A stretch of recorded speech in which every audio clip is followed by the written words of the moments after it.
ومن سبحانك لا علم لنا إلا ما علمتنا إنك أنت العليم الحكيم ولا حول ولا قوة إلا بالله العلي العظيم قال رب اشرح لي صدري ويسر لي أمري واحلل عقدة من لساني يفقهوا قولي أما بعد.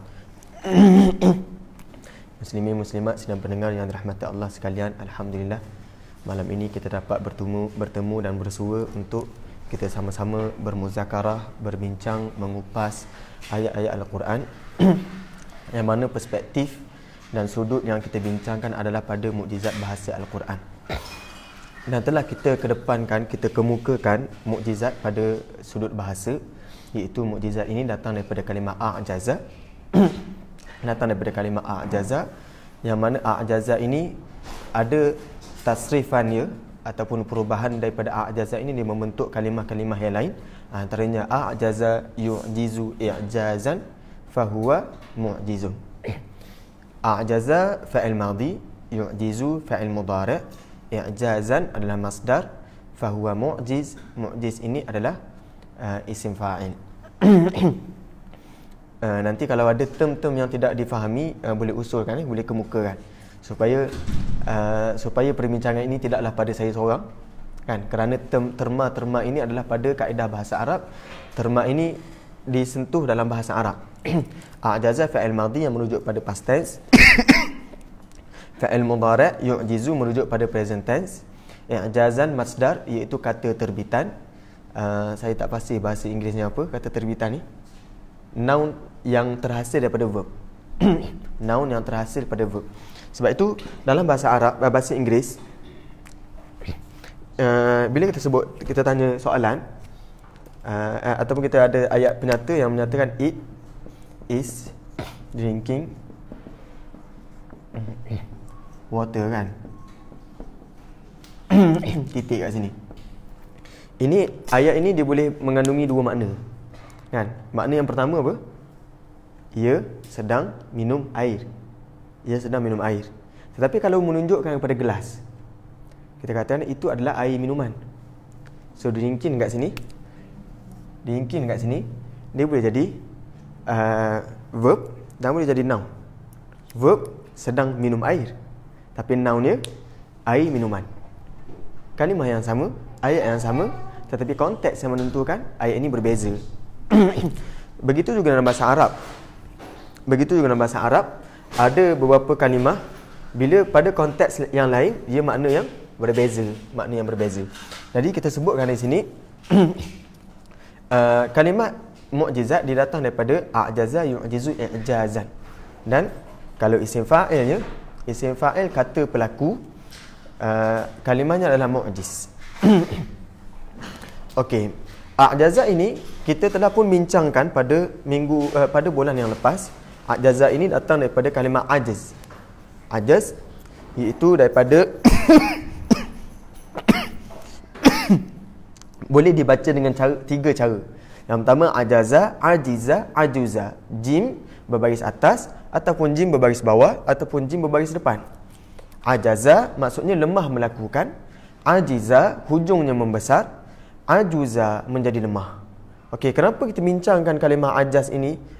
Apakah artinya? Supaya kita bincangkan mukjizat ni datang daripada mana kalimahnya, kan? Kenapa kita namakan bahasa Melayu kita mukjizat? Datang daripada kalimah bahasa Arab. Bahasa Arab itu mukjizat datang daripada mana, kan? Sebab itu akhirnya mukjizat ini perlu kita terjemahkan, perlu kita berkenalan dahulu dengan kalimah mukjizat ini. Sebenarnya apakah erti dia? Jadi kita telah sebutkan pada bulan yang lepas perkara yang luar daripada kebiasaan, bebas daripada tentangan, dilancarkan oleh Allah Subhanahu Wa Taala melalui tangan Nabi sallallahu alaihi wasallam untuk membenarkan dakwaan nubuwah. Ini takrif mukjizat menurut istilah. Ini kita murajaah dulu ya sebelum masuk pada perbincangan yang seterusnya. Daripada takrif mukjizat menurut istilah, maka adalah syarat-syarat mukjizat yang dikeluarkan. Yang pertama, mestilah luar kebiasaan. Luar kebiasaan. Maka kalau tengok Nabi minum air mineral ataupun air kosong, itu bukanlah mukjizat, sebab benda yang semua orang boleh buat. Kan, semua orang boleh buat. Mesti luar kebiasaan. Antaranya laut terbelah pada zaman Nabi Musa alaihi salam. bulan terbelah pada zaman Nabi SAW. Air keluar dari jari jemari pada zaman Nabi SAW. Kita pun ada yang keluar air daripada jari jemari, ya kan? Tapi air yang keluar daripada jari jemari itu adalah air peluh kalau orang kita sekarang. Kan sampai nak tekan phone pun berair habis phone. Kan sebab air peluh. Kan? Tapi itu bukanlah mukjizat, kerana dia bukannya luar kebiasaan. Tak kurang daripada 10 orang, kan? Daripada 100 orang ataupun daripada 1000 orang, mesti ada 10 orang juga tangannya berpeluh. So itu bukanlah luar kebiasaan. Yang menjadi luar kebiasaan apabila muslimin ketika itu ingin mengambil wudu, tetapi air yang sangat terhad, maka boleh ambil daripada air keluar daripada jari jemari Rasulullah sallallahu alaihi wasallam. Dilancarkan oleh Allah Subhanahu wa taala, bukan Nabi yang melancarkan urusan ini, kerana mukjizat ini datangnya daripada, dilihat secara zahir Nabi yang membawa mukjizat ini, tetapi Allah yang melancarkan urusan mukjizat, dibentangkan oleh Nabi, membezakan daripada karamah dan sihir. Nanti kita akan ada kemukakan, kita akan kedepankan apakah perbezaan mukjizat dengan karamah dan apakah perbezaan mukjizat dengan sihir. Kerana ada ketikanya apabila Al-Quran ini dibaca kepada orang musyrik berkata ini sihir. Yang dibawa oleh Nabi ini adalah sihir. Maka kita akan membantah apa yang disebut oleh mereka sebagai sihir ini, kerana Al-Quran ini bukanlah sihir. Bebas daripada tentangan bererti tidak ada yang mampu menyainginya. Tidak seperti sihir yang diamalkan oleh orang pemuka Firaun, ahli sihir pada zaman Firaun. Ada orang yang boleh melawannya, kan? Maka adalah pertandingan ataupun pertarungan melawan sihir. Sihir siapakah yang lebih hebat, itu adalah ada tentangan. Tetapi mukjizat tidak begitu. Mukjizat bila dibentangkan kepada manusia, tidak ada yang mampu melawan mukjizat itu. Sebab itu kita sebut pada sesi yang lepas, adanya mukjizat ghaibi, mukjizat perkara ghaib, mukjizat tentang perkara ghaib. Bagaimana Allah Ta'ala menyebut dalam Al-Quran sendiri tentang Abu Lahab. Dan disebutkan Abu Lahab setelah turunnya ayat ini, dia hidup tidak kurang daripada 10 tahun, sekitar 11 tahun tak silap saya, kan? Disebut sekitar 11 tahun. Sepanjang 11 tahun ini tidak pula terlintas dalam hatinya, dalam fikirannya untuk memeluk Islam. Kalaulah yang mana dengan dia memeluk Islam, dia boleh menafikan ayat Al-Quran tabbat yada abi lahabin wa tab. Tempoh 11 tahun, dia boleh merancang macam-macam perancangan. Antaranya untuk menafikan ayat Al-Quran dengan masuk Islam sahaja. Tetapi tidak pula terlintas dalam hati, dalam fikiran Nabi, dalam fikiran Abu Lahab untuk memeluk Islam. Jadi ini bebas daripada tentangan. Ada sahaja orang yang cuba untuk mereka-reka Al-Quran, kan? Ada ayat yang cerita pasal al-fil, mal-fil, wa ma adraka mal-fil. Tetapi bila dibincangkan tentang gajah itu, ia tidak memberi manfaat kepada orang yang lain. Bahkan ia ditertawakan oleh orang lain. Bahkan kita sebut kepakaran orang Arab ketika zaman Nabi SAW, mereka boleh buat syair on the spot. Mereka boleh buat syair on the spot. Yang kita namakan syair, ada antaranya syair ghazal, syair cinta yang sangat pelik, yang mana mereka bukannya sayang kepada wanita tersebut, tapi mereka sayang hubungan percintaan dengan wanita. Kan kita sebut pada sesi yang lepas, cintakan hubungan percintaan antara dia dan wanita berbeza dengan cintakan wanita itu. Kan? Apa maksudnya? Bila orang Arab, apabila mereka meletakkan nama wanita yang disayanginya di dalam ghazal, syair ghazal, maka keluarga wanita itu tidak akan pernah membenarkan wanita itu dikahwini oleh lelaki yang meletakkan nama wanita itu. Contohnya Buthainah. Buthainah ini Buthainah ini diminati oleh seorang lelaki. Lelaki ini sangat minat pada Buthainah, maka diletakkan nama Buthainah itu dalam syair. Bila diletakkan Buthainah itu dalam syair, nescaya Buthainah ni, keluarga Buthainah dia akan larang Buthainah berkahwin dengan lelaki itu. Tetapi lelaki itu masih lagi letakkan nama Buthainah ini dalam syair. Kerana Kerana dia bukan sayangkan Musainah, tapi dia sayangkan percintaan, kisah percintaan dia dengan Musainah. Kerana itu dia letakkan nama Musainah dalam syair. Sebab itu orang kita ada lagu Isabella, kan? Isabella. Sampai sekarang pun penyanyi dia tak kahwin dengan Isabella rasanya. Kan? Anak dia mungkin ada nama Bella tu, kan? Kan? Mungkin anak dia kahwin dengan Isa. Isa kahwin dengan Bella, Isabella. Ni sembang kan? Tapi lagu Isabella ibaratnya zaman jahiliah, dia boleh cipta, reka on the spot. Tengok je wanita tu, dia teringat je, boleh on the spot dia boleh buat syair tu. Itu hebatnya orang Arab ketika itu. Tetapi apabila bab untuk melawan mukjizat Al-Quran, dia tidak mampu sama sekali. Menunjukkan Al-Quran ini mempunyai bahasa yang sangat luar biasa. Bahkan kita ceritakan ada 3 orang musyrik Mekah. Dia sentiasa datang kepada Rasulullah pada malam hari. Dia datang pada malam hari ketika dirasakan tidak ada orang melihat kelakuannya. Maka dia mendengar, curi-curi dengar bacaan Rasulullah sallallahu alaihi wasallam. Dan ketiga-tiga orang ini apabila dalam perjalanan pulang bertembung pada satu tempat. Pertembungan mereka ini menyebabkan mereka bertanya antara satu sama lain dan mereka menyatakan sumpah untuk tidak mengulangi perkara ini pada esok hari. Tetapi esok hari perkara ini masih lagi berulang.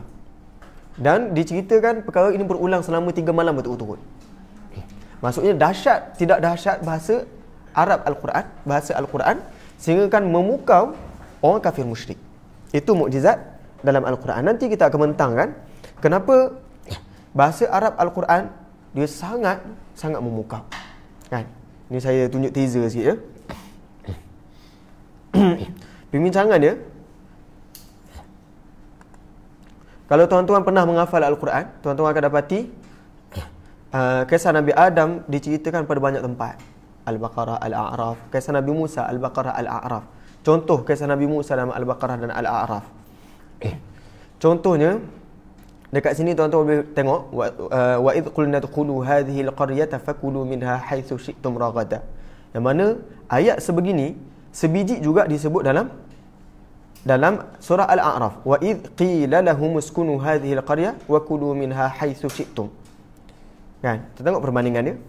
Wa idh qulna wa idh qila lahum udkhulu hadhihi al-qarya uskunu hadhihi al-qarya fakulu minha wa kulu minha haitsu syi'tum ragada haitsu syi'tum wadkhulul baba sujada wa qulu hittatun sini wa qulu hittatun dahulu wadkhulul baba sujada.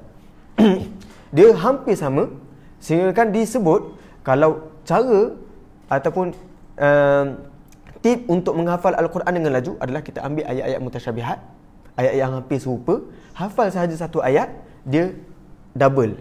Satu ayat yang lain pun kita boleh hafal sekali. Kan? Faham ya? Sebab dia hampir sama ayat ni. Ayat surah Al-Baqarah dengan surah Al-A'raf. Cuma dibincangkan kenapa dekat sini wa idh qulna wa idh qila lahum, dekat sini udkhulu, dekat sini uskunu, dekat sini fakulu, dekat sininya wakulu. Kan? Itu perbincangan yang menyebabkan cerita ini diletakkan juga berasingan. Di surah Al-Baqarah ada ceritanya. Diulang lagi pada surah Al-A'raf. Kan? Kenapa cerita ini diulang-ulang? Kalau Al-Quran ini sebagai penipu lara, sebagai kitab sejarah, maka cerita ini dia cukup sekadar dinyatakan pada surah Al-Baqarah sahaja, tidak dinyatakan pada surah Al-A'raf. Kan? Kerana apa yang ingin dibawa pada surah tersebutlah yang menyebabkan orang Arab musyrik bila mendengar Al-Quran dia rasa sangat luar biasa. Sangat luar biasa dan sangat memukau mereka ya.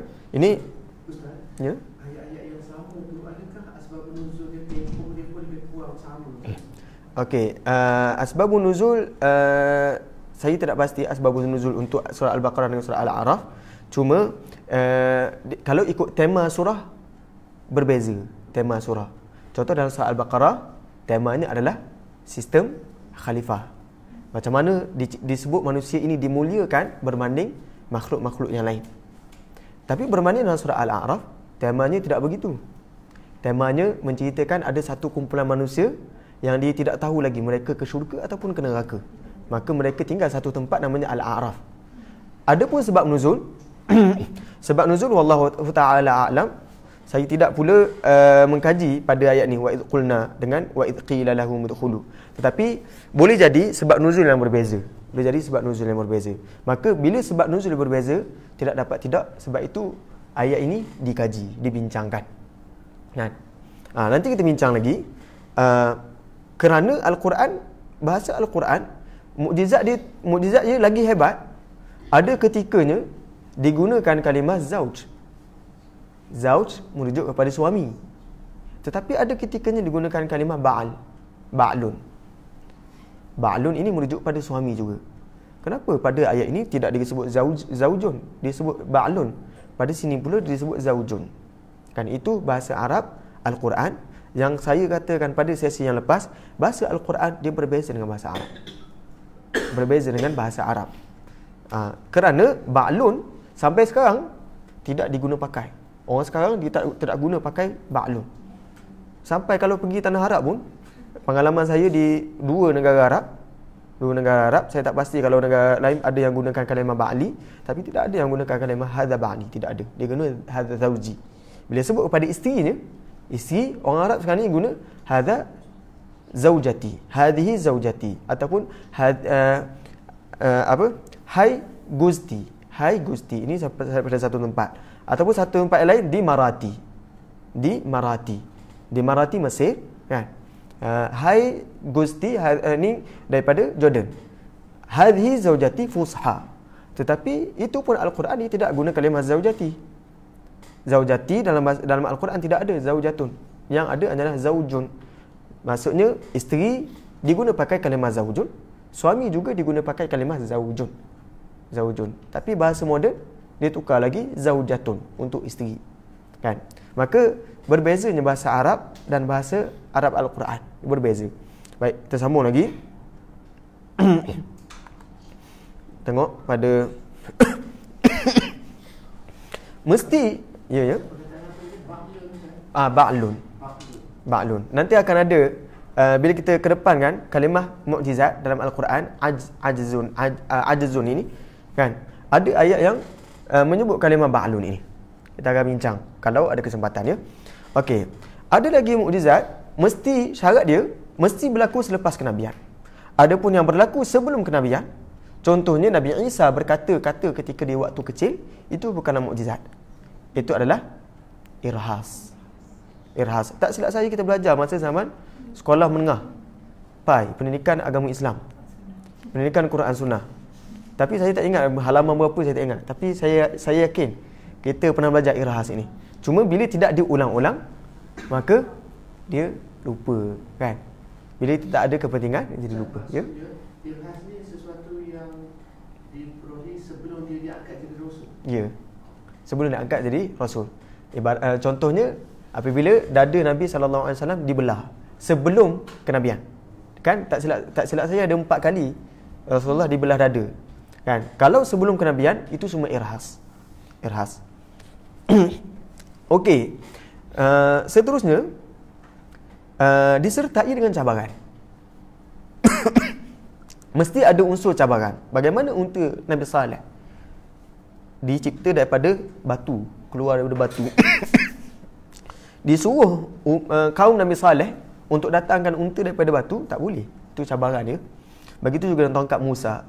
Tongkat Musa bertarung dengan jelmaan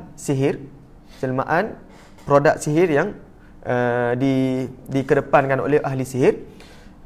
Tongkat Nabi Musa ni yang menjelma sebagai ular makan semua jelmaan sihir itu, kan? Isa menghidupkan yang mati, kan? Macam mana ada lagi ke makhluk lain ketika zaman Nabi Isa untuk boleh menghidupkan yang mati? Tidak ada ketika zaman Nabi Isa.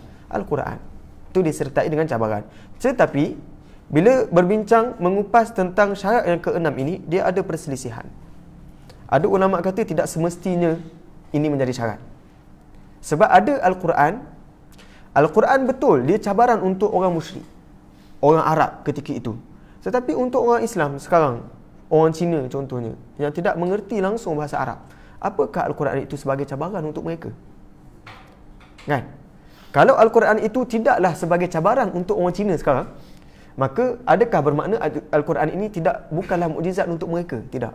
Maka ulama yang moden, dia membahagikan poin yang ke-6 ni kepada dua. Al-Quran ini ada ayat yang disertai dengan cabaran dan ada ayat yang tidak disertai dengan cabaran. Maka ayat-ayat yang disertai dengan cabaran, dia mencabar orang musyrik, orang kafir, orang munafik untuk mendatangkan ayat yang seperti ada dalam Al-Quran. Macam Mochi dan Ustaz kata dia tak faham Arab. Jadi Al-Quran tu mukjizat perkataannya ke pada isinya. Isi mungkin dia tahu. Sebab itu bila kita bincang jenis-jenis mukjizat, ulama bincang tak kurang daripada 5. Satu, mukjizat bahasa. Kalau kita kata mukjizat bahasa, macam mana orang kita yang tidak belajar bahasa Arab boleh merasakan Al-Quran ini sebagai mukjizat? Yang kedua, mukjizat saintifik. Ada orang yang buta sains, kan? Kerja penulis getah contohnya, kan? Kerja penulis getah tak sempat nak belajar sains ni. Dia tahu pun sains pokok getah dia tahu, tapi sains lain tak tahu. Macam mana dia nak memahami Al-Quran ini sebagai mukjizat? Ada lagi mukjizat ghaibi, mukjizat perkara gaib, mukjizat perkara yang akan datang, kan? Tapi siapa je yang boleh tahu pasal mukjizat yang akan datang? Orang yang datang daripada zaman masa depan sahaja yang tahu mukjizat ghaibi ini. Contohnya bagaimana Rum dikalahkan, disebut dalam Al-Quran, dan ini belum berlaku pada zaman Nabi SAW. Ghulibatir Rum, kan? Okey, itu mukjizat ghaibi. Ibarat kita sekarang ni ada juga, kan, orang kita boleh pergi masa yang lepas. Dia boleh scroll Facebook pada tahun 2016 ataupun pada sebelum PRU, kan. Dia komen, saya ni datang daripada masa hadapan. Itu yang berlaku sekarang. Itu mukjizat ghaibi, ya. Mukjizat satu lagi jenis dia, mukjizat emosi. Nampak, ya? Bagaimana kalau orang yang tidak memahami Al-Quran, tidak memahami sains, dan dia tidak update pula penemuan-penemuan baru, maka bagaimana dia boleh merasakan Al-Quran ini sebagai mukjizat? Maka bagaimana mukjizat ini, Al-Quran ini menyentuh emosinya. Sebab itu apabila surah Taha, awal surah Taha dibaca kepada Umar Al-Khattab, sedangkan kalimah Taha ini tidaklah difahami oleh Umar. Kalimah Taha sendiri, ayat-ayat yang datang selepas Taha betul difahami oleh Umar, tapi kalimah Taha bukanlah difahami oleh Umar. Maka bagaimana Umar melihat Taha ini sahaja itu pun sebagai mukjizat? Kerana ia telah pun menyentuh emosi Umar. Sebab itu kita katakan ada mukjizat bentuk yang keempat adalah mukjizat emosi. Ada lagi mukjizat yang lain, mukjizat pensyariatan. Kita sebut pada sesi yang lepas, dan ada ulama-ulama sekarang dia tambah lagi mukjizat. Dia kata mukjizat rasam. Mukjizat rasam. Kenapa dalam Al-Quran surah Al-Fatihah digunakan dieja begini, bismillah. Ini surah Al-Fatihah. Tetapi pada surah Iqra, surah Al-Alaq, dieja bismi dengan alif. Bismi rabbika. Kan? Kenapa dalam Al-Quran fi tidak ada titik? Kenapa ni'mati ada ketikanya ni'matia? Satu lagi ni'mati dan tidak ada titik. Satu tempat ada titik, satu tempat tidak ada titik. Kalau ikut kaedah bahasa Arab, dia sangat bertentangan dengan kaedah bahasa Arab. Dia bukan saya nak kata sangat bertentangan, tidak, tapi dia tidak selagi dengan kaedah bahasa Arab kalau ikutkan pada rasam. Maka ada lagi yang tambah, dia kata mukjizat rasam. Ada lagi perbincangan, kenapa dekat ra'a ada dieja begini, dan satu tempat lagi dieja begini, ra'a, kan? Jadi itu menjadi perbincangan, ditambah lagi jenis-jenis mukjizat, kan? Jadi sekarang ini perbincangan berkenaan mukjizat dia akan jadi semakin berkembang. Sebab itu ada ulama dia kurang berkenan penggunaan kalimah mukjizat. Dia kata selalunya dia akan kritik pasal mukjizat saintifik. Dia kritik mukjizat saintifik, kenapa bila berkait dengan sains kita namakan mukjizat, sedangkan bila sebut sains sentiasa akan ada penemuan baru. Kalau penemuan hari ini mengatakan ia selari dengan Al-Quran, maka tahun hadapan akan ada penemuan yang baru, kemungkinan tidak selari dengan penemuan hari ini. Adakah ketika itu Al-Quran, ayat Al-Quran terbatal? Tidak. Maka ulama dia tidak membenarkan penggunaan mukjizat saintifik. Ada sebahagiannya tidak membenarkan penggunaan mukjizat saintifik kerana ia kata sebaiknya kita gunakan kalimah tafsiran saintifik. Tafsiran saintifik. Begitu juga bahasa. Ada ulama yang sangat alim pada sudut bahasa, apabila membincangkan tentang aspek bahasa dalam Al-Quran, dia kata, bila orang tanya saya kenapa tidak tulis pasal i'jaz lughawi, pasal mukjizat bahasa dalam Al-Quran, dia kata, saya ni siapa? Dia kata, yang saya boleh ketengahkan hanyalah satu sudut, satu lintasan yang saya lihat pada hemat penelitian saya, pengamatan saya, itu adalah satu bentuk mukjizat. Tapi boleh jadi terdedah pada penemuan baru, maka saya tidak namakan buku saya ini sebagai mukjizat bahasa. Itu atas dasar rendah diri ulama tersebut. Kan? Tetapi dalam masa yang sama, ramai juga ulama yang menggunakan kalimah mukjizat bahasa, mukjizat itu. Maka penggunaan mukjizat, terma mukjizat itu sendiri menjadi perbincangan yang saya rasa agak kencang juga perdebatan mereka, kan, pada saya. Sebab itu bila sebut pasal mukjizat saintifik, sampai ulama dia terpaksa tulis satu buku yang agak tebal pasal asas-asas dalam mukjizat saintifik.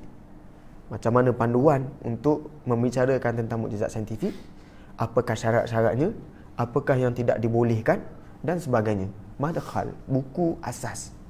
Tebal buat. Kan, yang ditulis oleh seorang syekh yang pakar geologi, namanya Zaghlul An-Najjar. Buku dia tu banyak juga diterjemahkan pada bahasa Inggeris, tak silap saya. So pendengar-pendengar yang ada kebolehan untuk membaca buku-buku dalam bahasa Inggeris, bolehlah membeli karya-karya beliau. Juga nama dia Zaghlul An-Najjar. Saya bahasa Inggeris saya tak pasti dia je macam mana, kan? Tapi bahasa Arabnya Zaghlul An-Najjar. Ada seorang lagi, Abdul Majid Az-Zindani. Zindani ni orang Yaman.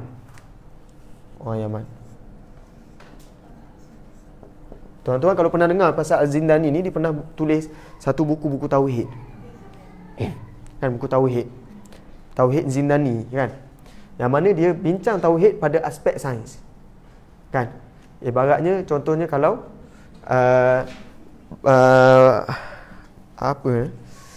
ibaratnya dia kata kita duduk di bumi dengan bila keluar daripada muka bumi ni ke alam akhirat, kita dapati alam akhirat tu dia sangat luas isinya. Sebagaimana bayi yang tinggal dalam rahim ibu, ketika dia tinggal dalam rahim ibu, dia rasa sangat selamat. Tetapi sekali dia keluar daripada rahim ibu, dia menangis. Kan? Yang pertama, dia tengok alam yang lebih luas, jauh lebih luas. Itu yang pertama. Yang kedua, dia tidak rasa selamat macam dia duduk dalam rahim ibu. Kan? Sebab itu kadang-kadang adanya bayi yang setiap dia perlukan ibu. Kan? Banyak keadaan, banyak ketika dia perlukan ibu. Maka perbincangan tauhid yang diulas, yang dikupas oleh Az-Zindani sangat menarik. Dan itu perspektif sains. Jadi selain aspek tauhid ini dibincangkan pada perspektif bahasa, pada perspektif akidah, pengajian Islam, maka ada baiknya juga kita menghayati tauhid ini pada aspek sains. Kan? Kalaulah tuan-tuan juga memang mendalami ilmu sains, itu lebih baik, kan? Okey. Kita bincangkan kalimah mukjizat dalam Al-Quran. Sebut kalimah mukjizat dalam Al-Quran. Al-Quran ini tidak ada kalimah mukjizat dalam Al-Quran. Kalimah mukjizat itu sendiri, mu'jizatun ataupun al-mu'jizatu, tidak ada dalam Al-Quran. Tetapi ada kalimah-kalimah lain yang disebut dalam Al-Quran yang merujuk kepada mukjizat. Antaranya yang pertama dalam surah Al-Isra. Nampak ya? Kadang-kadang orang kurang berkenal sikit tulisan warna putih ni, kan. Walaqad atayna Musa 9 ayatin bayyinat. Dan telah kami datangkan kepada Musa alaihi salam 9 ayatin bayyinat. Mukjizat yang ada pada Nabi Musa sampai kepada 9 mukjizat. Maka ada ulama yang menghitung apakah mukjizat yang ada pada Nabi Musa alaihi salam. Kan? Kalau kita kira pun ada yang ulama sendiri dia berselisih pasal 9 mukjizat yang ada pada Nabi Musa alaihissalam. Perbincangan tu agak panjang dan saya tidak bermaksud untuk menceritakan satu-satu apa itu 9 mukjizat yang terdapat pada Nabi Musa alaihissalam. Okey. Jadi kalimah yang guna pakai adalah ayat. Dia tidak gunakan mu'jizatin bayyinat. Dia tidak gunakan kalimah mu'jizat. Dia gunakan ayah. Maka ayah juga artinya mu'jizat. Ayah. Contoh lain ayah. Qul in kunta ji'ta bi ayah fa'ti biha in kunta minas sadiqin. Fir'aun menjawab, kalau betul engkau datang dengan membawa satu mukjizat. Terjemahan pun disebut mukjizat. Sebab kalau sebut kata ayah ini boleh juga diterjemah sebagai tanda. Kan? Boleh juga sebagai tanda. Di sini sebut mukjizat. Terjemahan bahasa Melayu pun menyebut mukjizat. Okey. Kalimah yang kedua selain pada ayah, kalimahnya adalah al-bayyinah. Al-bayyinah. Wa ila Samud akhahum salihah. Kepada kaum Samud ini adanya saudara mereka itu Nabi Saleh. Qala, Nabi Saleh berkata, ya qaumi i'budullah ma lakum min ilahin ghairu. Wahai kaumku, sembahlah kamu akan Allah. Sebenarnya tiada Tuhan bagi kamu selain daripadanya. Sesungguhnya telah datang kepada kamu keterangan yang nyata. Bayyinah ini maksudnya nyata. Dekat sini ditulis juga, diletakkan kurungan mukjizat. Ini terjemahan terjemahan Abdullah Basmai, Tafsir Pimpinan Ar-Rahman. Ini saya ambil terjemahan Tafsir Pimpinan Ar-Rahman. Di sini ayat ini sahaja ada dua kalimah. Satu bayyinatun. Yang kedua hadhihi naqatullahi lakum ayah. Yang kedua ayah. Ini mukjizat juga. Dua kalimah mukjizat. Bayyinah dengan mubin ada kaitan tak? Bayyinah dengan mubin ada kaitan. Root dia. Root verb yang sama. Bayyinah datang daripada kalimah bana. Bana ni jelas. Kan? Sifat yang muncul daripada dia, sifat musyabbahah daripada ini. Maksudnya sebut kata sifat yang muncul daripada bana ni adalah bayyin ataupun bayyinah. Okey, daripada bana ada lagi memunculkan. Abana ini memunculkan, menjelaskan. Isim fa'il bagi abana adalah mubin. Isim fa'il. Jadi ini memerlukan pada pengajian bahasa Arab. Saya selalu juga ditanya, Ustaz, saya ni Ustaz dah tua macam ni, Ustaz, umur 50 lebih, macam mana nak boleh belajar bahasa Arab ni Ustaz? Otak ni pun dah tak geliga macam dulu. Kan? Saya ada kenalan seorang, umurnya 54 tahun ketika mula untuk belajar bahasa Arab. Tinggal di Penang. Katanya dia sangat semangat nak belajar bahasa Arab. Dan dia cari-cari tok guru yang boleh ajar bahasa Arab. Sampailah dia tahu seorang ustaz daripada Indonesia, tinggal di Johor. Dia ulang-alik daripada Penang ke Johor. Kelasnya berlangsung setiap 2 minggu sekali sahaja. Sampailah selepas 3 bulan, dia kata pengajian ni tamat. 3 bulan dapat 6 kali kelas sahaja. Dia balik ke Penang, dia buka kelas. Sekarang ni dia ada 800 orang pelajar. Cuma dia kata, Ustaz, apa saya buat Ustaz? Setiap kali saya pergi sana, saya pergi Johor, saya belajar 120 ayat Surah Al-Baqarah. Dia mula dengan Surah Al-Baqarah. Belajar terjemahan satu persatu, kalimah per kalimah. Surah Al-Baqarah. Satu kali kelas 120 ayat. 120 ayat. Itulah. Setiap kali saya pergi ke Johor, saya baca 120 ayat. Kan? Dan macam mana saya boleh 120 tu, saya letak setiap kali waktu solat, daripada Penang dia dah siap hafal kalimah maksud, bukan ayat, dia hafal maksud terjemahan kalimah itu. Setiap kali solat 20 ayat, sekitar 20 ayat, 6 kali solat dia kata selesai. Lepas tu ulang je. Kan? Lepas tu barulah dia pergi ke Johor untuk kuatkan balik apa yang dia dah hafal dan untuk minta tunjuk ajar daripada ustaz dia. Dan akhirnya sekarang ni dah ada 800 orang pelajar. Kan? 800 orang pelajar. Dia kata sebab apa saya boleh dapat 800 orang pelajar ni ustaz?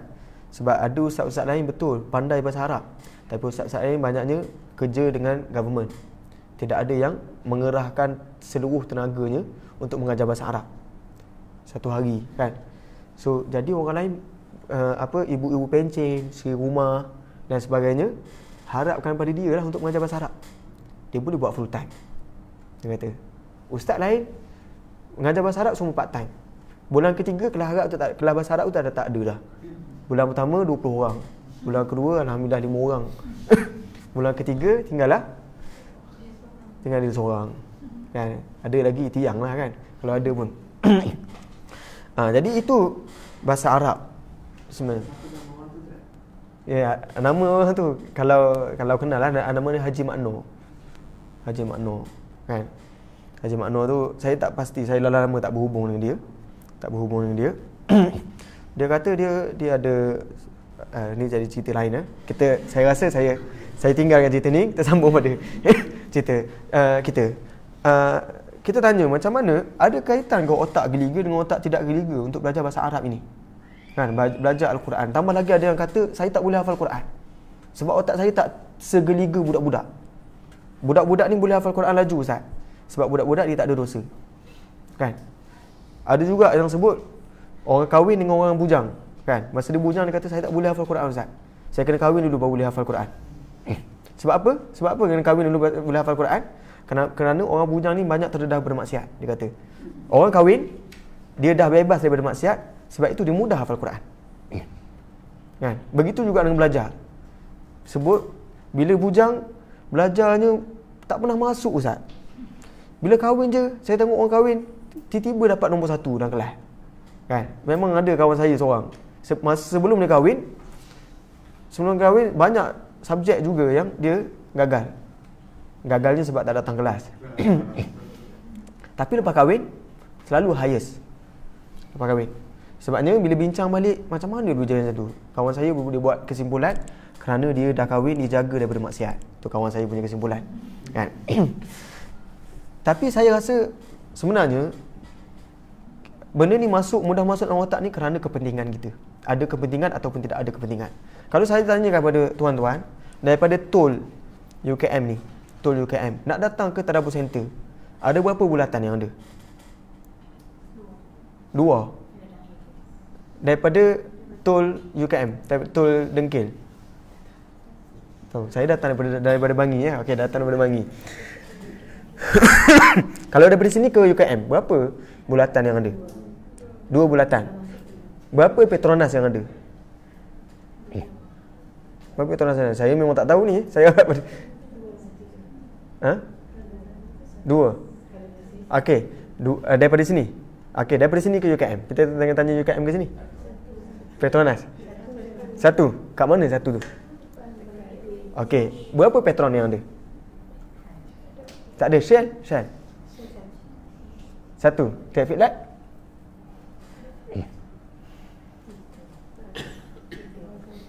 Traffic light 3. Okey, kalau tanya budak-budak yang umur 10 tahun yang hari-hari dia ikut kita sekali, jalan sekali, tanya dia berapa traffic light ada, dia lagi tak ingat. Padahal dia lagi bebas daripada maksiat. Kan? Dia tak ada dosa. Kalau ikutkan dari otak yang aktif, dia lebih aktif. Tapi kenapa dia tak ingat? Sebab dia tak ada kepentingan. Kita macam mana boleh ingat? Sebab kalau hari-hari nak pakai Google Map, penat juga tu Ustaz. Sebab tu saya hafal. Kan? Macam tu kan? Sebab kita ada kepentingan. Begitu juga dengan bahasa Arab dengan hafal Quran. Kalau ada kepentingan untuk hafal Quran, ada kepentingan untuk bahasa Arab, umur berapa pun tak ada masalah. Sebagaimana yang saya sebutkan, umur 54 baru start belajar, okey, tak ada masalah. Dan disebutkan oleh dia sebut, sebenarnya Ustaz, Sebenarnya ustaz, ramai lagi serumah dan pencen-pencen ni pakar apa boleh terjemah macam saya, dia kata. Boleh terjemah macam saya. Kan? Sebab makcik yang ikut kelas dia tu, dia tak ada komitmen lain dan dia memang berkepentingan untuk dapatkan bahasa Arab itu. So saya rasa tidak ada alasan melainkan jika kita tidak ada kepentingan. Itu sahaja. Kini selingan lagi ya. Kalau banyak selingan ni takkan habis kelas kita. Baik. Di sini disebut bayyinah dengan ayah, merujuk pada mukjizat. Dua-dua ini merujuk pada mukjizat. Kalimah seterusnya, kalimah al-burhan. Wahai sekalian umat manusia, sesungguhnya telah datang kepada kamu bukti dari Tuhan kamu. Qad ja'akum burhanum min rabbikum. Tidak digunakan kalimah mukjizatun. Yang digunakan burhanun. Burhanun. Dalam Al-Quran, kadang-kadang ada kalimah bayyinah kan? Bayyinah. Dia ada seketika dia guna ja'athumul bayyinat. Ja'athumul bayyinah. Kan? Dia guna ada ta di sini. Bayyinah. Ada satu lagi, dia guna ja'ahumul bayyinah.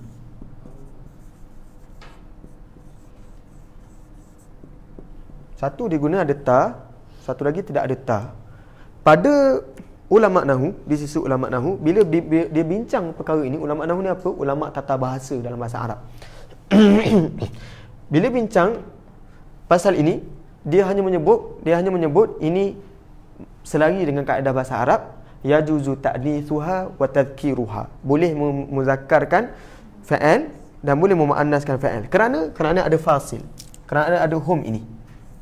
Kerana ada hum. Kan? Kerana ada yang memisahkan kalimah ja'a dengan al-bayyinah. Maka dibenarkan untuk sama ada nak memuzakkarkan fa'al ataupun memuannaskan fa'al. Itu pada bahasa Arab. Tetapi pada ulama yang bincangkan pada bahasa Al-Quran berbeza. Dia kata ada beza, mesti ada beza ja'atuhumul bayyinah dengan ja'ahumul bayyinah. Tidak boleh kita sekadar bagi tahu boleh dengan tidak boleh, bertepatan dengan kaedah, tidak bertepatan dengan kaedah. Kan? Dia kata mesti ada perbincangan.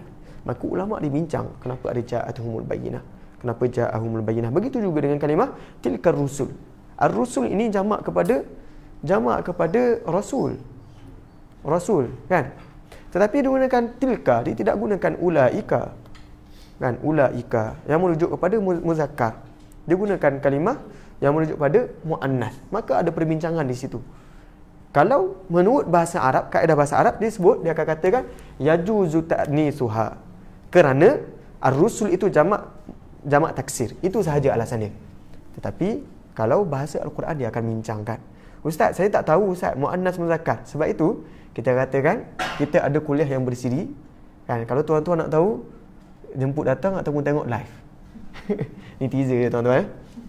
Teaser. Kita akan bincangkan, kita akan kupas kenapa dalam surah Al-Baqarah begini, kisah Nabi Adam begini, dalam surah Al-A'raf berbeza dengan surah Al-Baqarah. Sebagaimana yang telah kita tunjukkan sebentar tadi. Dan insya-Allah kalau ada kesempatan kita akan cuba kupas. Ya, kalau ada kesempatan hari ini. Tapi saya rasa nampak gaya yang sembang belakang boleh aku dapat. Kan? Untuk dalam kuliah kita ni mungkin tak sempat hari ni ya. Baik. Kalimah seterusnya as-sultan. Sultan. Kalimah keempat. Disebut fa'tuna bisultanin mubin. Oleh itu bawalah kepada kami satu bukti yang jelas nyata. Kan? Sultan. Jadi di sini bukti ini merujuk pada mukjizat.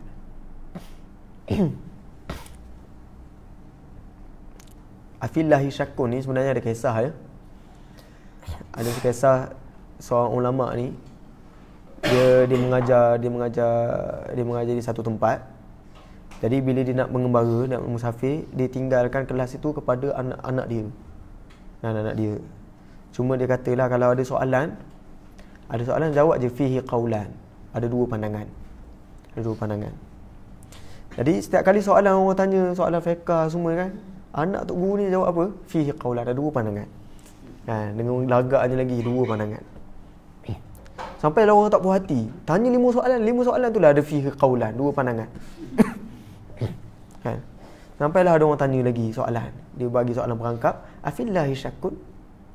adakah pada Allah Ta'ala itu adanya keraguan? Jawab dia apa? Fihi qaulan. Jawapan dia ada dua pandangan. Dua pandangan juga. Keraguan pada Allah Ta'ala. Jadi itu menyebabkan berlakunya kontroversi sama-sama dua orang. Akidah anak Tok Guru ni tak betul. Sampailah Tok Guru dia balik. Dia kata sebenarnya afillahi syakkun ni dekat sini betul fihi qaulan pada sudut i'rab sahaja. Pada sudut i'rab, pada sudut kita nak meletakkan dia ni mauqi' mana. Kan? Tapi pada sudut akidah dia satu pandangan. Kan? Jadi itulah kaedah dia lepas ni, kalau tak tahu soal, tak tahu jawapan, boleh guna, boleh cuba ada dua pandangan. Itu selalu juga yang diguna pakai oleh ustaz-ustaz lain. Tidak heran kalau kata ni ulama berselisih pasal ini. Dia akan berhenti kat situ. Okey. Kalimah digunakan sultan. Satu lagi pada ayat yang ke-11. Wa ma kana lana an na'tiyakum bisultanin illa biiznillah. Jelas ke tulisan dalam ni? Dan slide. Dan kami tiadalah berkuasa membawa kepada kamu sebarang bukti melainkan dengan izin Allah. Maksudnya ini yang disebut oleh Rasul mereka nak bawa mukjizat, mestilah seiring dengan kehendak Allah, dilancarkan oleh Allah Subhanahu Wa Taala. Ini adalah mukjizat.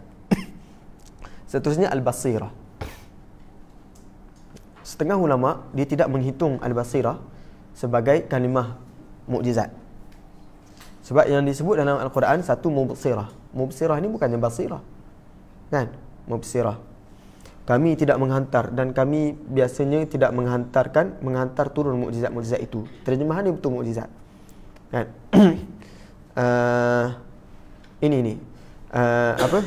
Dan kami telah pun memberikan kepada kaum Samud unta betina sebagai mukjizat. Mubsiratan ini maksudnya mukjizat. Tapi ulama kata kenapa tidak letakkan mubsirah ini sebagai kalimah mukjizat? Kenapa guna basirah? Kan? Jadi perkara ni jangan kita bertelagah kan.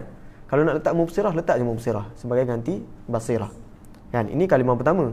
Sebab ada lagi ayat Al-Quran datang daripada verb, datang pada kalimah basirah, noun basirah ini datang kalimah yang lain, basair. Qad ja'akum basairu min rabbikum. Basair ini jamak kepada basirah. Jamak kepada basirah. Jadi kalimah basirah tidak ada dalam Al-Quran. Tidak ada yang merujuk kepada mukjizat. Basirah ini yang merujuk pada mukjizat tidak ada dalam Al-Quran. Kan? Jadi yang ada jamak pada basirah, basair. Yang kedua mubsirah yang datang daripada basirah.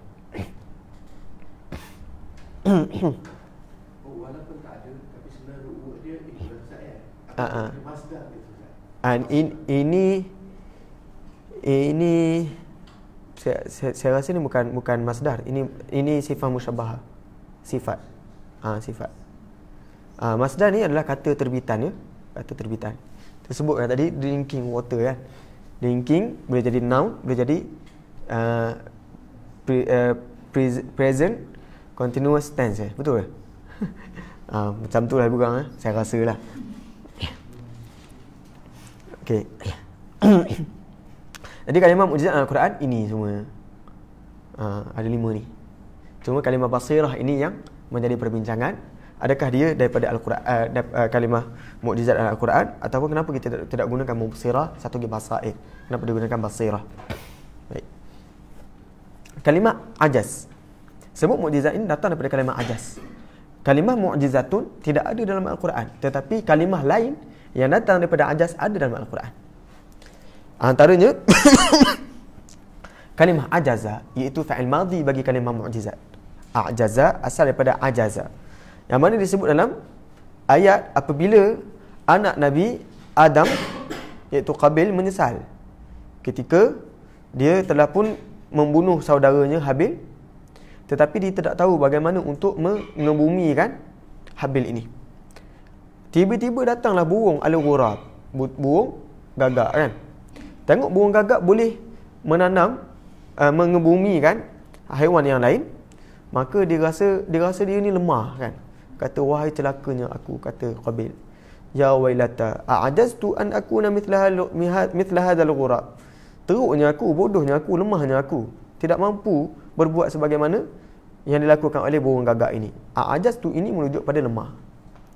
Kan? Tidak mampu untuk melakukan.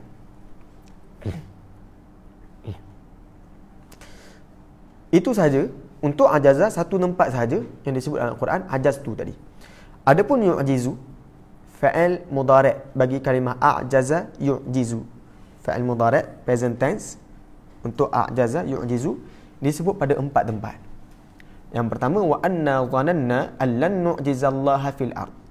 Dan kami menyangka bahawa kami tidak akan mampu untuk menjatuhkan Allah Ta'ala di muka bumi. Menjatuhkan maksudnya tidak mampu berlepas diri daripada balasan Allah.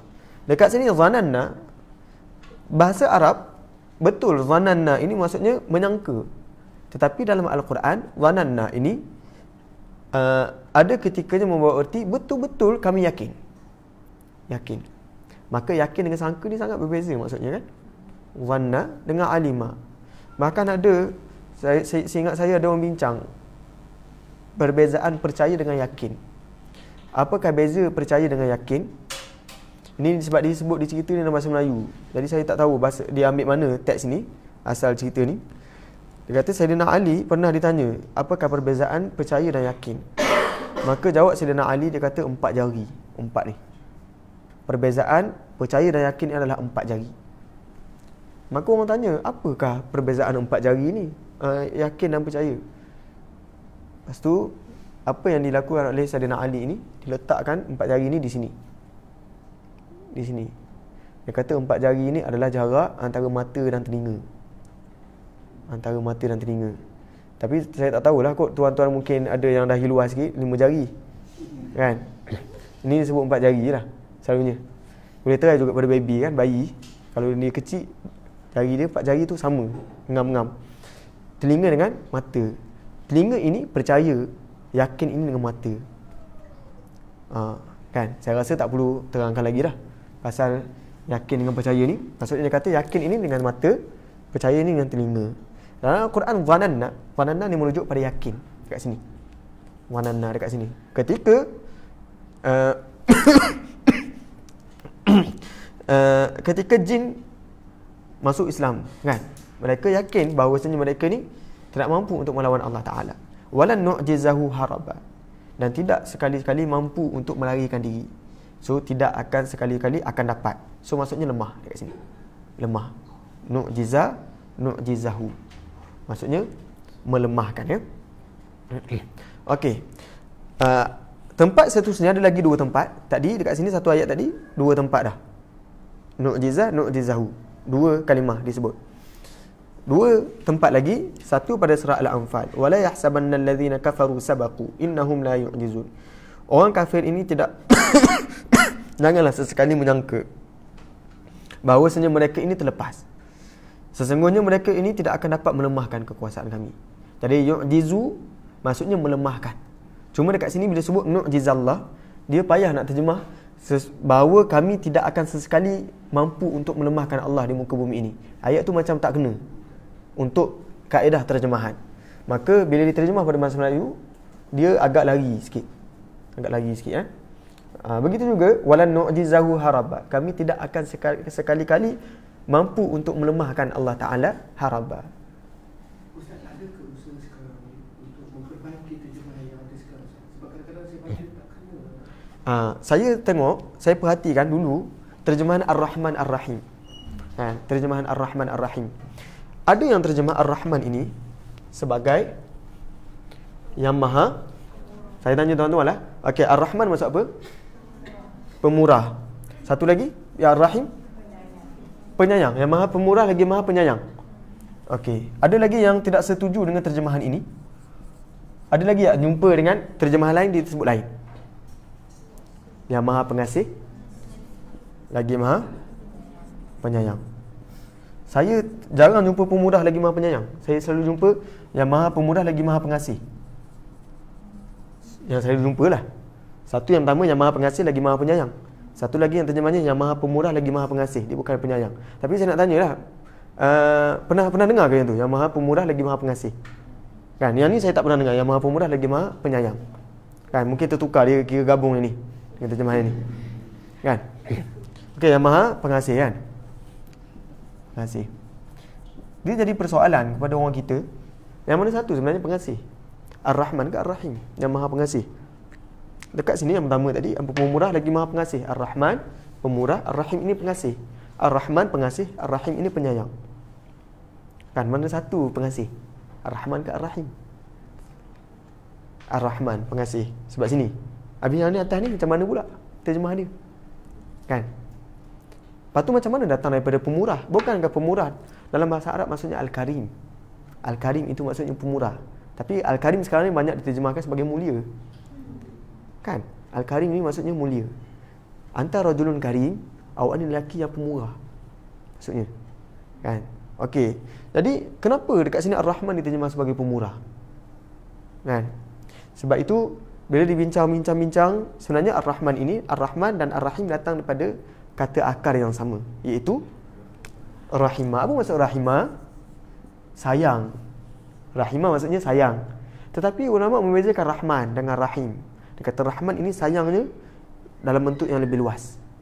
Rahim sayangnya dalam bentuk yang berpanjangan, berkekalan. Maka bila diterjemahkan sayang yang bentuk luas, bererti Allah tidak langsung mengira orang itu kafir ataupun muslim ataupun munafik, mereka tetap diberi nikmat oleh Allah Subhanahu Wa Taala. Bukankah ini menunjukkan tanda Allah ini Maha Pemurah? Sebab itu ada terjemahan Maha Pemurah. Kan? Ar-Rahman. Padahal secara literal Ar-Rahman ini bukan pemurah. Ar-Rahman ini Maha Pengasih, kan? Okey, bagaimana pula dengan Maha Pengasih, Maha Pengasih, Maha Penyayang? Kalau kita tanya dalam bahasa Melayu kita sendiri, kasih dan sayang ada beza? Sama. Bahasa Melayu kasih dan sayang itu sama. Maka kasih dekat sini dia gunakan kalimah Maha Pengasih merujuk pada Ar-Rahman, tetapi kalau dia terjemah lagi yang Maha Pengasih lagi Maha Pengasih, terjemahan tu akan jadi cacat. Maka dia guna kalimah penyayang. Kalimah yang sama, pengasih dengan penyayang. Tetapi sekarang ada lagi terjemahan yang lagi moden. Saya jumpa. Dia tidak terjemah begini. Dia terjemah yang maha luas kasih sayang. Satu lagi yang maha kekal kasih sayang Allah. Ini maksudnya selalu ada penambahbaikan dari sudut terjemahan. Yang itu sebenarnya penterjemah pun dia susah juga untuk terjemah secara literal. Contoh kalimah kuru kan dalam Al-Quran. Kuru itu ada perselisihan antara ulama. Mazhab Syafi'i menganggap kuru itu maksudnya 3 kali bersih, 3 kali suci. Tapi mazhab Imam Hanifah, mazhab Abu Hanifah, dia mengatakan kuru ini 3 waktu kotor, 3 kali kotor. Maka kotor dan suci ini bertentangan. Terjemahan kita hari ini sebut apa? 3 kali apa? 3 kali suci ke 3 kali kotor? Takkan dia nak terjemah 3 kali suci dibuat slash pula kotor. Kan? Tengok macam mana suci ke kotor ni. Kan? Kita yang baca pun akan jadi pelik kan, pening. So itu sudut terjemahan. Terjemahan bahasa Arab. Sebenarnya kaedah terjemahan ini dia bukan kaedah yang cara yang dengan mudah kan. Tambah lagi bahasa Al-Quran. Bahasa Al-Quran orang Arab sendiri bila nukra dan nakra, ada beza sebenarnya nukra dan nakra. So, macam mana nak terjemahkan pada bahasa Arab orang Arab sendiri? Kan ba'lun dengan zauj yang kita sebut tadi, suami-suami. Kan mereka pun tidak mampu untuk terjemahkan pada bahasa kampung mereka apa itu artinya ba'lun, apa itu zaujun. Sebab itu adanya perbincangan lagi dari sudut tadabbur, ada perbincangan dari sudut tafsir. Maka tadabbur ini, tafsir ini adalah menerangkan makna, tetapi tadabbur kita mengambil iktibar, mengambil pengajaran daripada makna itu. Itu beza tadabbur dan tafsir. Okey, baik. Wa anna dhananna an lan nu'jizallah fil ard. Kita telah nyatakan tadi kami tidak mampu untuk melemahkan Allah. Itu secara literal.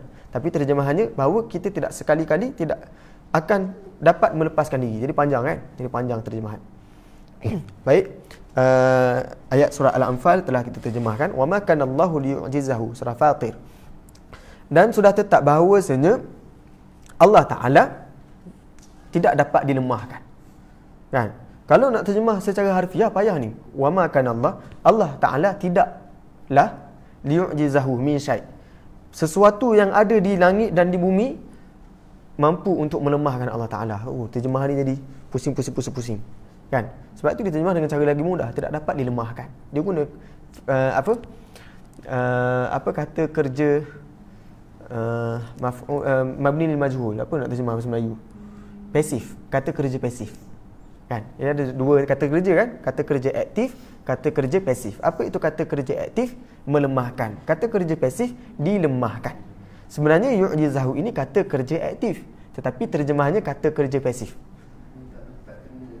Tak kena, tapi tak sedap untuk orang yang faham bahasa Arab.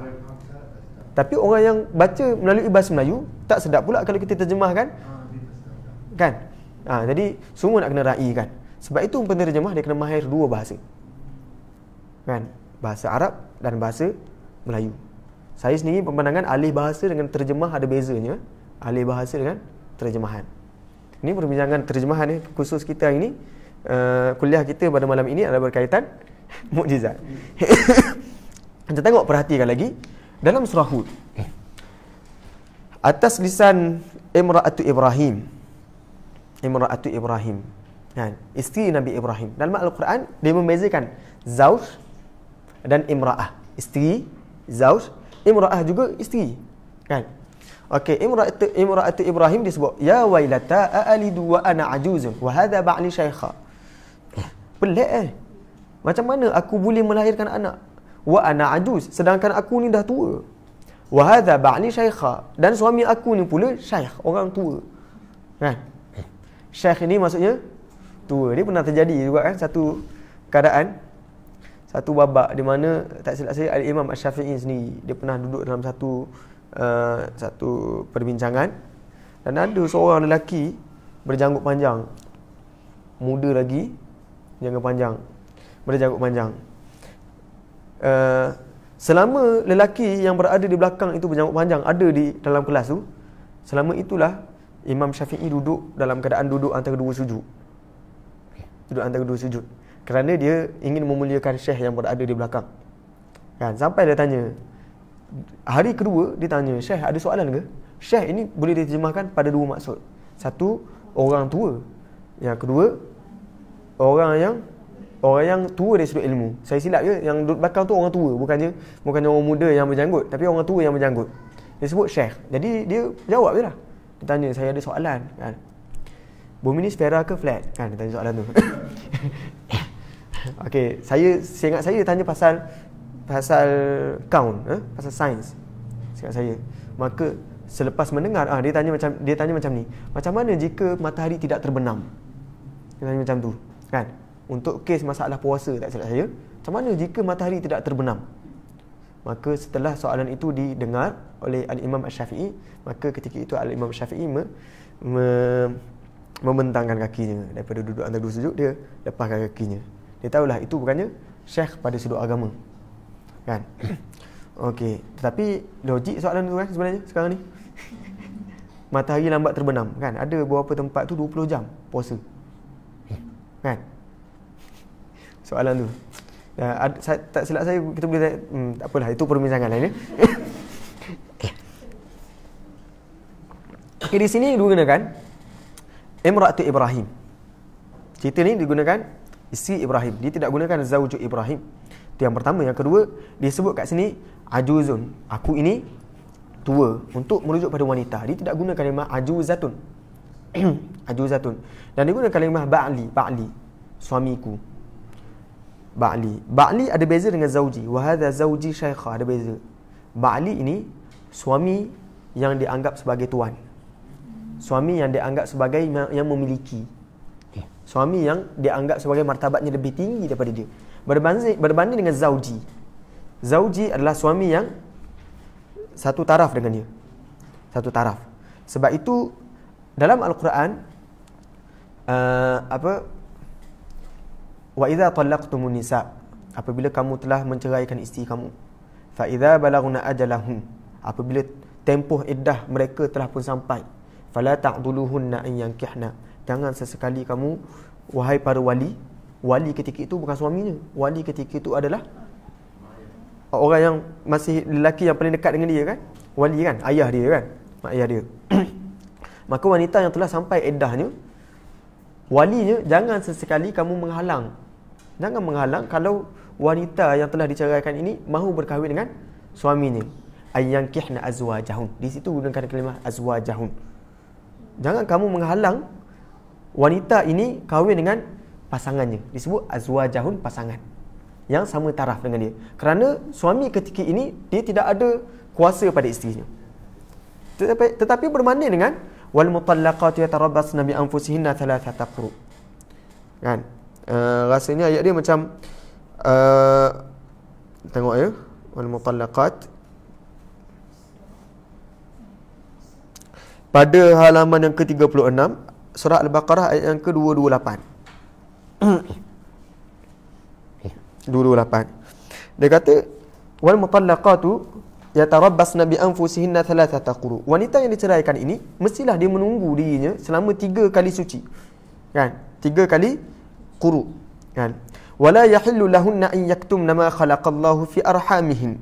Dan tidaklah halal bagi mereka menyembunyikan, yakni tidak memberitahu tentang anak yang dijadikan Allah dalam kandungan rahim mereka. In kunna yu'minna billah wal yaumil akhir. Itu yang pertama. Kan? Maksudnya Allah kata orang yang diceraikan mesti tunggu 3 quru, 3 kali suci. Tetapi yang menariknya di sini dalam ayat ini Allah tidak gunakan kalimah wa azwajuhunna ahaqqu biraddihin. Dia gunakan kalimah wa bu'ulatuhunna ahaqqu biraddihin. Suami mereka mempunyai hak ataupun lebih berhak mengambil kembali untuk rujuk balik. Kenapa di sini gunakan kalimah bu'ul, ba'lun sebagai suami, tidak menggunakan kalimah azwaj? Kerana wanita itu belum lagi sampai 3 kali quru. Kerana wanita apabila belum lagi sampai kepada 3 quru, suami dia tu masih lagi ba'lun, ada kuasa pada dirinya dan suaminya berhak untuk merujuknya walaupun wanita itu enggan. Kan? Sebab itu ada beza ba'lun dan zaujun dalam Al-Quran. Ada lagi perbincangan tentang zaujun dan ba'lun. Kerana itu bila berbincang dengan pada sudut mukjizat bahasa Al-Quran menyebabkan kadang-kadang kita boleh jadi sangat asyik dengan bahasa Al-Quran. Sangat asyik.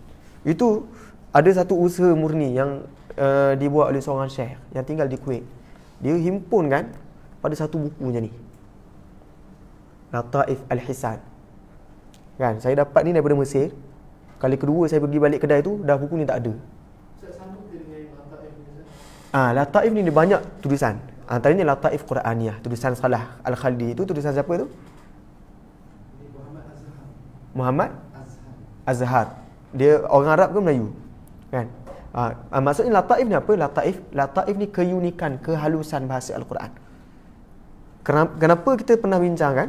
Kenapa bila ayat zina disebut wal yashhad 'adzabahuma ta'ifatun minal mu'minin, mestilah yang menyaksikan hukuman hudud itu, yang menyaksikan hukuman hudud itu mestilah orang mukmin.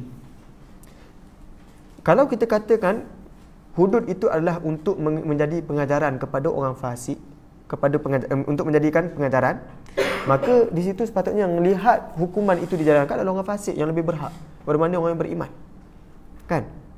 Tetapi kenapa digunakan kalimah mukminin, bukannya al-fasiqin? Bukannya orang fasik yang tengok hukuman itu, tapi orang mukmin yang tengok hukuman itu.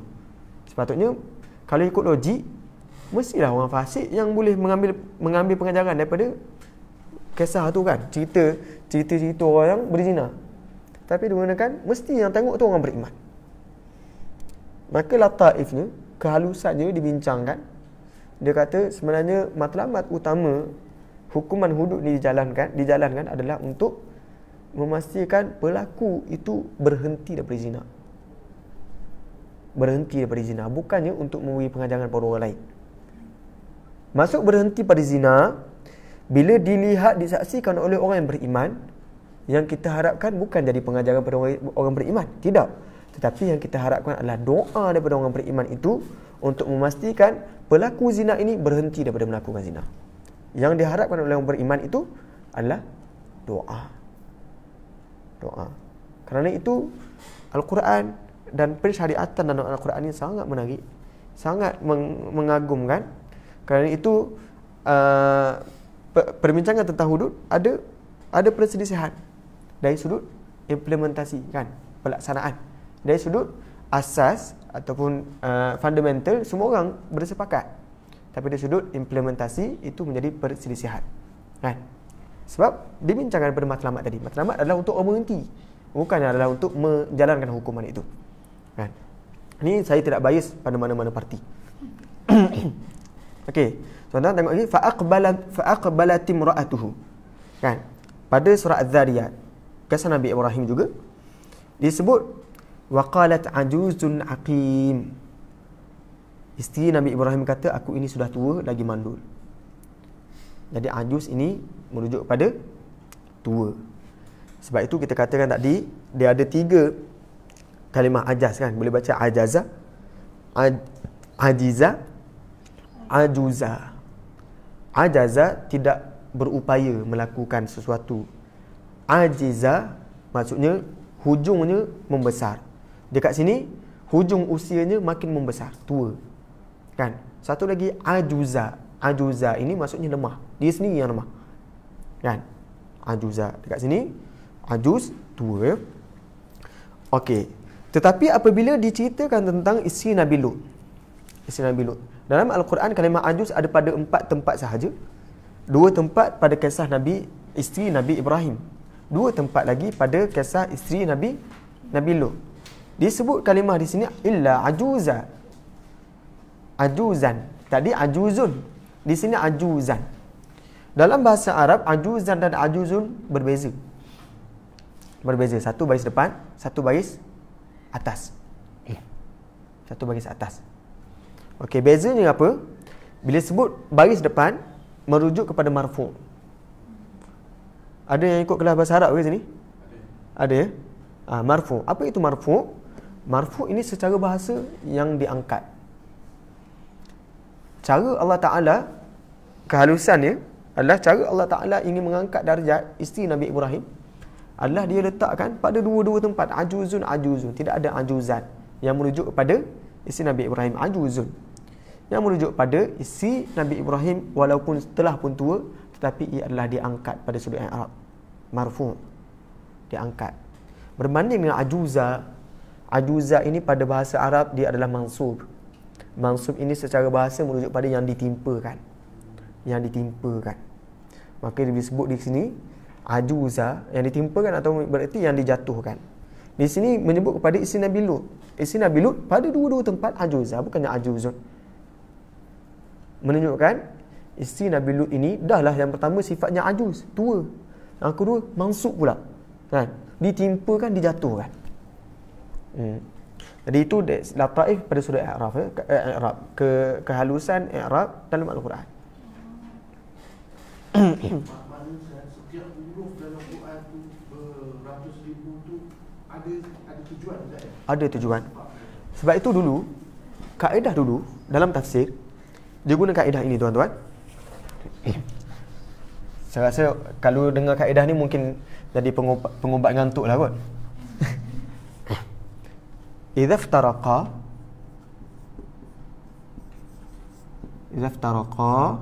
ijtama'a. Idza ijtama'a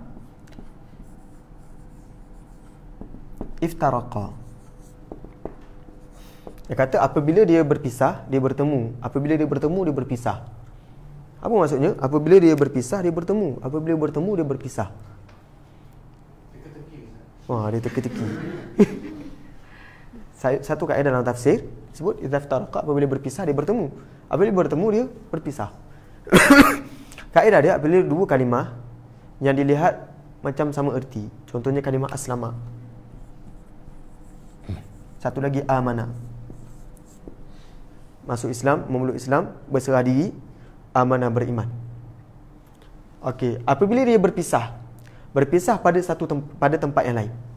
Aslama pada ayat 1 dengan aslama amanah pada ayat yang ketiga. Dia tidak bertemu pada satu ayat, maka ijtama'a, dia bertemu pada maksud. Dia mempunyai maksud yang sama, aslama dengan amanah. Kan? Kerana itu apabila setelah Nabi Ibrahim mendirikan Kaabah, dia sebut aslama. Dia sebut aku telah pun berserah diri. Wa ana minal muslimin contohnya. Dia sebut wa ana minal muslimin. Dia tidak gunakan wa ana minal mu'minin. Kan? Muslimin dengan mukmin. Adakah bererti Nabi Ibrahim ni belum lagi beriman? Walaupun telah menyebut dia ni berserah diri orang Muslim. Adakah dia ni bukan mukmin? Ini Nabi Ibrahim yang sebut. Sebab tu kaedah di sini idza ftaraqa, bila berpisah aslama dan amanah pada tempat, maka dia bertemu pada maksud. Tapi idza ijtama'a, apabila dia bertemu pada tempat, satu tempat, maka iftaraqa, dia berpisah pada makna. Kisahnya mana? Kisah orang Badui. Kisah Al-A'rab. Yang mana Rasulullah disuruh untuk melayani mereka, menegur mereka, jangan katakan kami telah beriman, jangan kata begitu. Tapi katakanlah aslamtum, aslamna. Kan? Kami baru je peluk Islam. Kerana di situ Rasulullah ingin mendefinisikan, meletakkan definisi yang berbeza bagi aslama dan amanah. Aslama dan amanah adalah perkara yang berbeza bila berada pada satu tempat. Kan? Idza ijtama'a, bila bertemu pada satu tempat, iftaraqa, dia berpisah pada makna. Aslama. Tetapi sekarang ulama moden, dia kata dua kalimah yang dilihat seerti ini mesti beza maksud. Mesti beza maksud. Dia kata ikhtilaful mabani yushiru ila ikhtilafi al-ma'ani. Bentuk kalimah yang berbeza menunjukkan makna yang berbeza. Sebab itu perbincangan yang kita pernah sebut tatanazzalu dan tanazzalu. Tatanazzalu dan tanazzalu. Tatanazzalu ada dua ta, bezanya lebih ta sahaja. Pada ulama saraf, dia kata tatanazzalu dan tanazzalu ini tidak ada beza. Ini pun dibuang ta kerana tawalil amthal. Adanya dua ta. Buang satu ta untuk khifah, litakhfif, untuk meringankan sebutan. Buang satu ta untuk meringankan sebutan. Itu ulama saraf. Tetapi ulama yang membincangkan wujuh i'jazil Quran, dia kata tidak.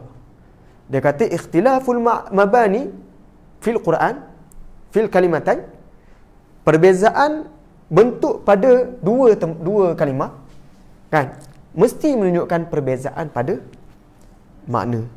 Maka dia bincang. Sebab itu ada macam-macam jenis buku berkaitan dengan mukjizat bahasa Arab. Kan? Okey. Baik. A'jaz. Oh.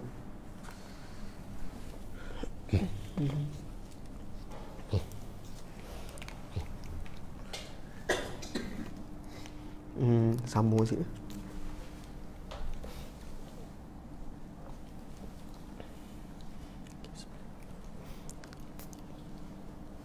Okey, a'jaz. A'jaz ini apa maksudnya? A'jaz ini batang-batang. Kenapa dia daripada kalimah ajuz? Ajuz. Batang-batang ini digunakan kalimah a'jaz.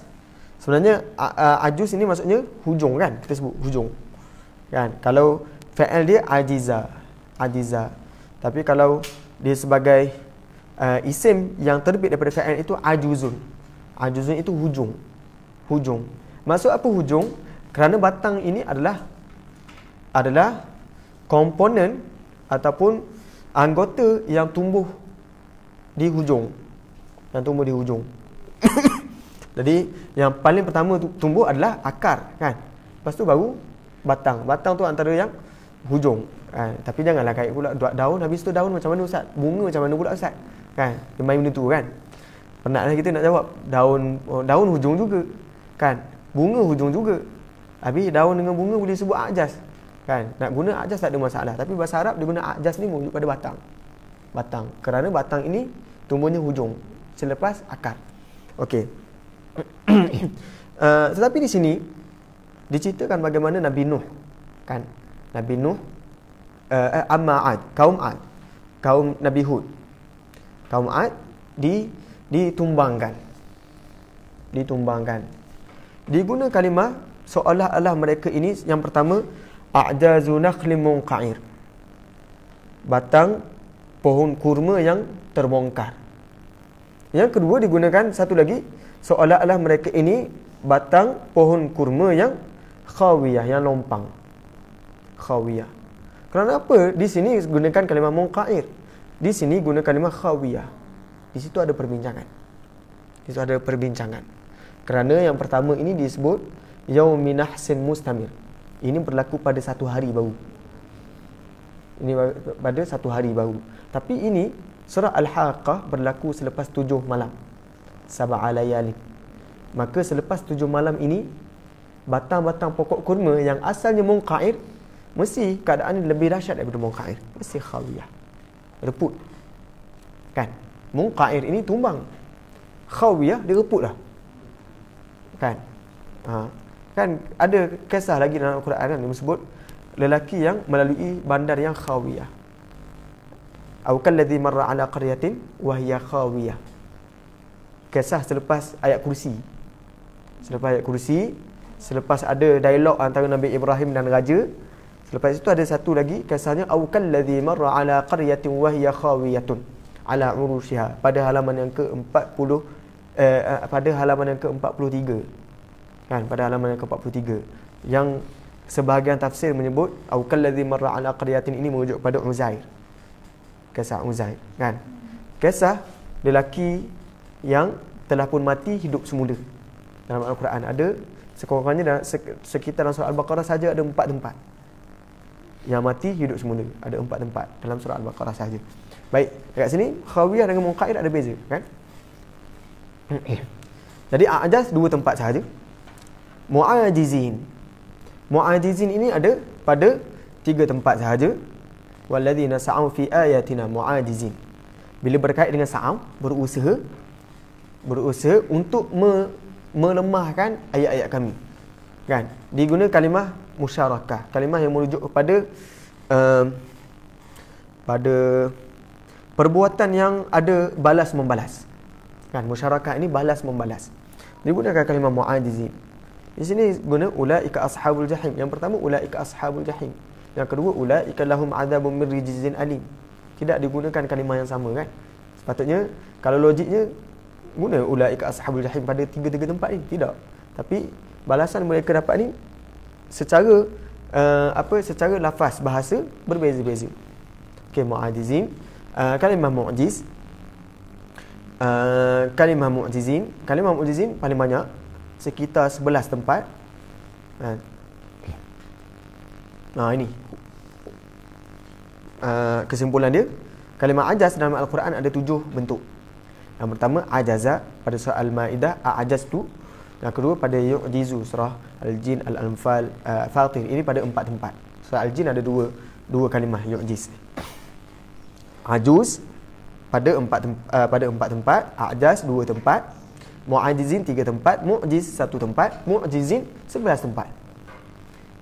Dan kalimah inilah yang akhirnya setengah ulama guna kalimah ini merujuk pada mu'jizat. Mu'jizatun lahir daripada mu'jizun, mu'jizatun. Tak, ini merujuk pada mubalaghah. Mubalaghah ni apa? Yang melampau-lampau, yang over mu'jiz. Hyperbola bahasa Melayu. Melampau ni hyperbola. So ta marbutah dalam bahasa Arab merujuk pada hyperbola. Okey. Ada soalan ke setakat ni sebelum kita berhenti? Ada sekitar lebih 5 minit sikit. Saya saja berhenti dulu. Sebenarnya ada lagi ayat yang tidak saya bentangkan. Sekitar dalam 11 ayat tadi mu'jiz tidak juga saya bentangkan. Sebab saya rasa kalau untuk saya panjangkan topik ini saja, dia akan jadi perbincangan yang lain. Bila kita nak masuk pada perbincangan seterusnya, kalimah-kalimah yang ada dalam Al-Quran, kenapa seketikanya digunakan kalimah khaufun dan ketika lain digunakan kalimah khasyah? Kan? Kenapa pada awal surah Al-Baqarah digunakan hudan lil muttaqin, tapi pada awal surah Luqman digunakan hudan wa rahmatan lil muhsinin? Kalimah muhsin digunakan pada surah Luqman, tidak digunakan kalimah muttaqin. Itu perbandingan kalimah-kalimah dalam Al-Quran. Ada ditulis pada kitab yang sangat nipis, tetapi saya belum jumpa lagi terjemahannya. Kan? Jadi sebelum kita berhenti, ada soalan ke? Saya buka ruang 5 minit untuk tanya soalan. Kalau tak ada soalan, kita boleh berhenti awal ya ini.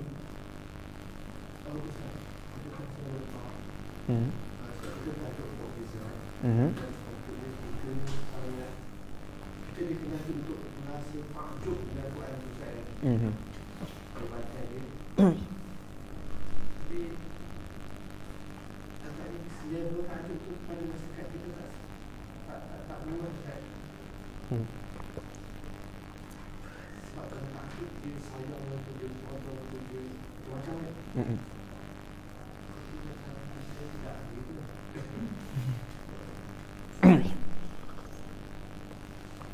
Okey. Sebenarnya kita sebut pada sudut refleksi lah kan, pada sudut muhasabah. Sebab itu bila kita baca awal surah Al-Baqarah, Allah menceritakan ada 3 golongan. Yang pertama, 5 ayat pertama cerita pasal orang bertakwa. Seterusnya 2 ayat selepasnya cerita pasal orang kafir. 2 ayat sahaja orang kafir. Kemudian sekitar 13 ayat. 13 ayat ni orang munafik. Orang munafik. Yang mana bila kita bincangkan pada awal surah Al-Fatihah, pada awal surah dalam Al-Quran, disebut ada 3 golongan. Ada 3 golongan. Yang pertama, golongan yang ada ilmu dan dia ada amal. Ini adalah orang yang allazina an'amta alaihim, mereka yang diberi nikmat. Yang kedua, orang yang ada ilmu tetapi dia tidak mahu beramal. Ini adalah ghairil maghdubi alaihim, orang yang dimurkai. Dan disebut oleh ulama, maghdub ni siapa? Maghdub ini adalah Bani Israel, orang Yahudi. Orang Yahudi. Yang mana perincian tentang al-maghdubi alaihim pada surah Al-Baqarah, yang mana disebut oleh As-Suyuti, hampir kesemua kalimah ahlul kitab dalam surah Al-Baqarah merujuk pada orang Yahudi. Ada ilmu tetapi tidak ada amal. Ada golongan ketiga, tidak ada amal tapi tidak ada ilmu, maka inilah orang yang sesat. As-Suyuti menyebut ad-dhalin ini adalah orang Nasrani, orang Kristian. Kerana mereka ini tidak ada ilmu tapi mereka mahu beramal, maka perincian tentang mereka adalah pada surah Ali Imran, yang mana hampir semua kalimah ahlul kitab dalam surah Ali Imran merujuk pada orang Nasrani, kata As-Suyuti. Baik. Dalam surah Al-Baqarah, Allah cerita panjang lebar. Yang pertama, Allah ceritakan tentang kemuliaan manusia di sisi Allah Ta'ala, yang mana manusia ini dilantik sebagai khalifah. Dan di situ juga bagaimana Allah menyebut tentang kepada Bani Israel untuk menghitung nikmat-nikmat Allah Ta'ala. Sangat banyak. Dan hikmah Nabi Muhammad SAW bukan dalam kalangan mereka, kerana orang Yahudi jenis yang tidak sedari. Sebab kita sebutkan Nabi Musa mempunyai sekitar 9 mukjizat, tetapi orang Yahudi akhirnya sembah juga al-ijil, lembu. Kan? Maksud penghayatannya bagaimana?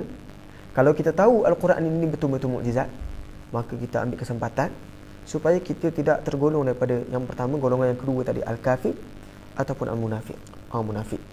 Maka bagaimana untuk terus menjadi orang yang beriman? Banyakkan baca Al-Quran, banyakkan menghayati bacaan Al-Quran. Kerana Al-Quran itu mukjizat dia bukan sekadar pada kita baca terjemahan, tidak juga.